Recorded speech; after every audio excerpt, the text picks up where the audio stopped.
Guys, good morning. কেমন আছো তোমরা সবাই? আই হোপ কি ভালো আছো, আর আমরাও ভালো আছি। সকলের সুস্থতা কামনা করে আজকের ভিডিওটাকে স্টার্ট করছি। তো সকালেই দেখতে পাচ্ছ আমি আর সোনা পাপা, আর ওর পাপা অফিসে চলে গেছে। আর ও যে গাড়িটা রয়েছে সিঁড়ি ওখানে গাড়ির ওপরে উঠবে বলে সেই তখন থেকে কান্না করছে। দাঁড়াও দাঁড়াও, তার একটা ক্লিপ আমি তোমাদের সঙ্গে অবশ্যই শেয়ার করে দেবো কিভাবে কান্না করছিল। ওই যে শুরু হয়ে গেছে। যাই হোক, ভিডিওটাকে এখন থেকে স্টার্ট করছি। আই হোপ কি ভিডিওটা তোমাদের অনেক অনেক অনেক ভালো লাগবে। তো নাইসলি করে ফার্স্ট থেকে লাস্ট পর্যন্ত দেখার অনুরোধ রইল। চলো নেক্সট কি করছি অবশ্যই দেখাবো।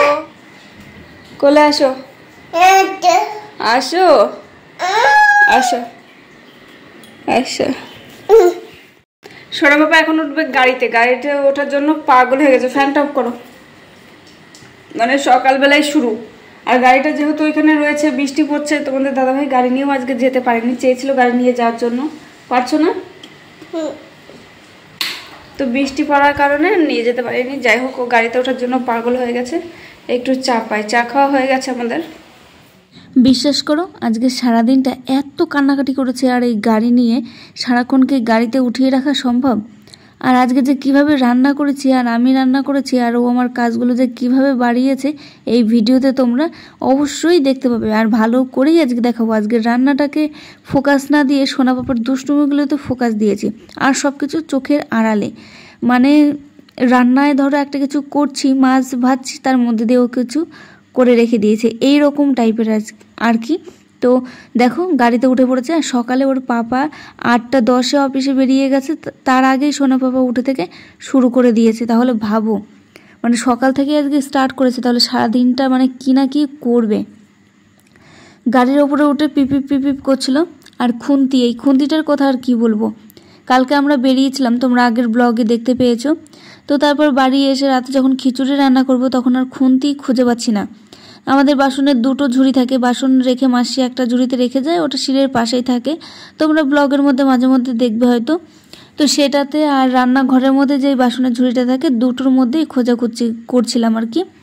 তো একটাতেও খুন্তি খুঁজে পাচ্ছি না। তারপর তোমাদের দাদাভাই ভাবলো যে মাসি হয়তো বাসন মাজার পরে হয়তো ভুলে গেছে, মানে ওটা না মেজেই রেখে দিয়েছে, যেহেতু সন্ধ্যের আগে এসেছিল।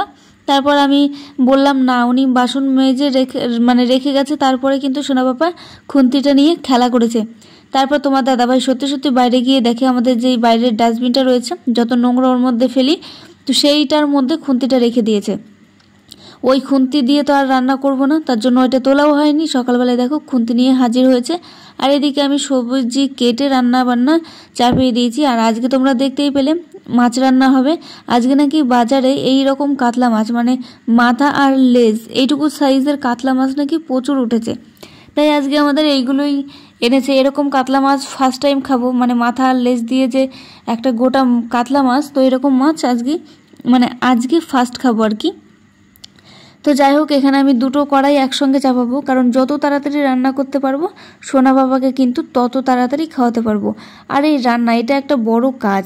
এটা যদি ঘাড়ের ওপরে চেপে থাকে না, যে রান্না হয়নি অর্ধেক কাজ করে রেখে দিয়েছি, তো এরকম করলে জানি না কেন আমার তো একটুও ভালো লাগে না আর কি।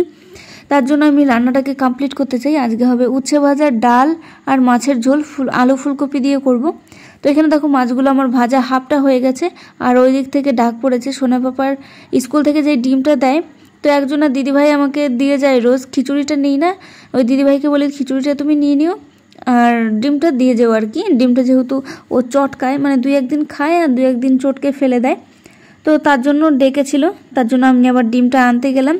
আর এইদিকে আমার মাছ ভাজা তো হয়ে গেছে। আর একটা মাথা ছিল আর কি, 2বারে ভেজেছি, আর একটা মাথা লাস্টে একবার দিয়ে দিয়েছি। আর এদিকে ভাতের হাঁড়িটা উপর করে রেখেছিলাম, সেটাকেই তুলে নিচ্ছে আর কি, না হলে ভাতগুলো একদম গলে যাবে। আর গলা ভাত কেউ খেতে পছন্দ করে না, একদম ঝরঝরে ভাত থাকবে সেটা খেতেই কিন্তু পছন্দ করে। আর আজকে আমি রান্না করেছি, সোনা বাবাকে কোলে নিয়েছি, আর ওর দুষ্টুমিগুলোকে সামলেছি। বিশ্বাস করো, এই রান্না করতে গিয়ে যে আমার কত এক্সট্রা কাজ হয়ে যায়, কি বলবো, ধারণার বাইরে।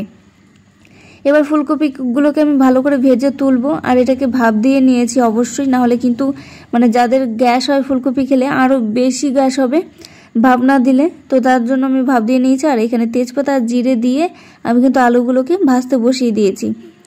আর এখানে আমি আলাদা করে, তোমরা জানো যে আমি আলাদা করে মশলা গুলে রাখি, তো সেটাই করছিলাম, মানে মশলাটা দিয়েছি আর এদিকে কল ছেড়ে দিয়েছি। তোমরা জলটাকে বুঝতে পারছো কিনা জানি না, তো সাদা টাইলসের জন্য হয়তো বোঝা যাচ্ছে না।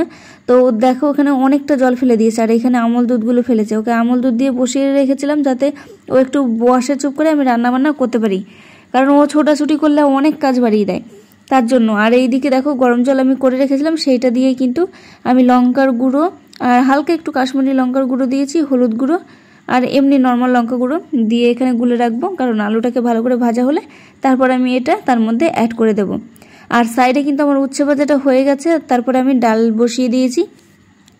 তাহলে এইদিকে মানে আমি যদি একটা কড়াইতেই বসাই তাহলে কিন্তু আমার অনেক টাইম লেগে যাবে, কারণ এইটা হবে তারপর ওইটা করব, তার জন্য আমি দুই সাইডেই বসিয়ে দিয়েছি। আমি প্রত্যেক দিনই প্রায় এই কাজটাই করে থাকি, মানে দুটো কড়াইতে একবারে রান্না করে ফেলি, না হলে ওইদিকে দেরি হলে সোনা পাপার খাওয়াতে অনেক লেট হয়ে যাবে। তাতে কিন্তু মানে ওর তো খিদে পায় নাকি, ছোট বাচ্চা, এখনও 1.5 বছর কমপ্লিট হয়নি। যাই হোক, মশলাটাকে কষানোর পরে আমি ফুলকপি দিয়েছি, আর এটা দিয়েও কিন্তু লো ফ্লেমে ভালো করে কষাবো।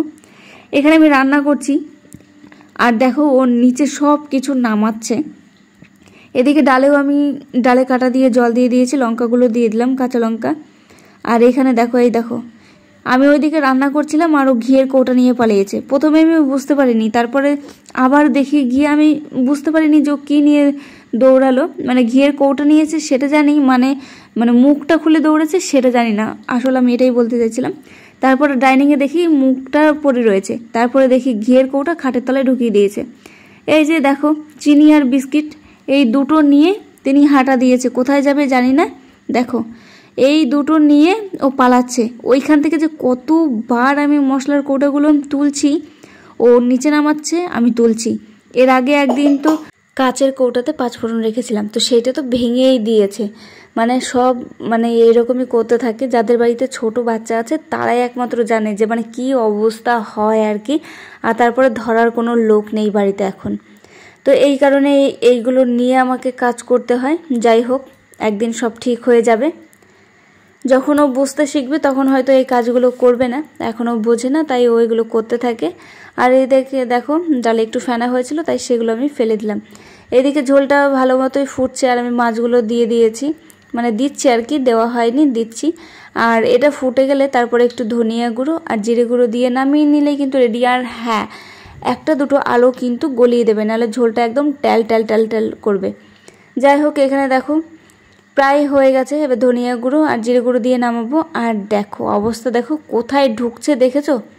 ওই ভেতর থেকে কফির মানে কৌটাটা নিয়ে চলে আসছে, আর এটা কাচের, ফেললেই ফাটবে, তবু দুম দুম দুম দুম করছিল। আমি হাত থেকে নিয়ে লুকিয়ে রেখেছি। দেখো কতবার তুলি, কতবার মানে রাখি, মানে কি বলবো আর। যাই হোক, ফাইনালি তরকারিটা কমপ্লিট হয়ে গেছে, আর এর সঙ্গে কিন্তু ডালটাও প্রায় হয়ে গেছে। মানে তরকারিটা হওয়ার 4-5 মিনিট পরেই কিন্তু ডালটা হয়ে গেছিলো। ফাইনালি আমাদেরকে কি রান্না হলো চলো তোমাদেরকে সেটা কিন্তু অবশ্যই দেখাবো। দেখো গরম গরম কিন্তু একদম ধোয়া উঠছে মাছের ঝোলে। মাছের ঝোলটা খেতে কিন্তু টেস্ট হয়েছিল। আর চলো ফাইনালি দেখাই। তো এখানে তো ডালটা তোমরা দেখতেই পেলে, সব কিছুই দেখতে পেয়েছো, আমি আবার বলছি আর দেখাচ্ছি। যাই হোক, আর এখানে রয়েছে মাছের ঝোলটা, আর এখানে রয়েছে উচ্ছে ভাজা। কয়েকটা উচ্ছে না পুড়ে গেছিলো, যখন আমি ডিম আনতে গেছিলাম তো তখনই পুড়েছিল 2-1টা।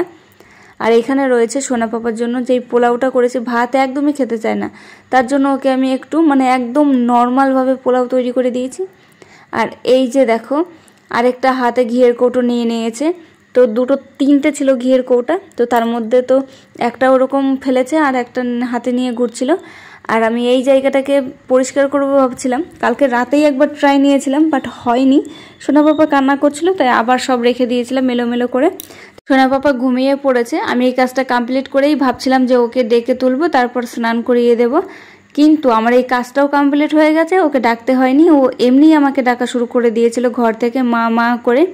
যাই হোক, ভিডিওটা যে কখন ক্যামেরাটা এইভাবে পড়ে গেছে আমি জানিই না, মানে আমি ওইটা পুরো পরিষ্কার করেছি আর ক্যামেরাটা এরকমই ছিল। যাই হোক, এই ভিডিওটা তোমাদের কেমন লাগলো অবশ্যই কিন্তু কমেন্ট করে জানাতে একদম ভুলবে না, আর যারা নতুন তারা সাবস্ক্রাইব করে দেবে। আর তোমাদের সঙ্গে দেখা হবে নেক্সট কোনো ভিডিওতে, ততক্ষণ তোমরা ভালো থাকবে, সুস্থ থাকবে।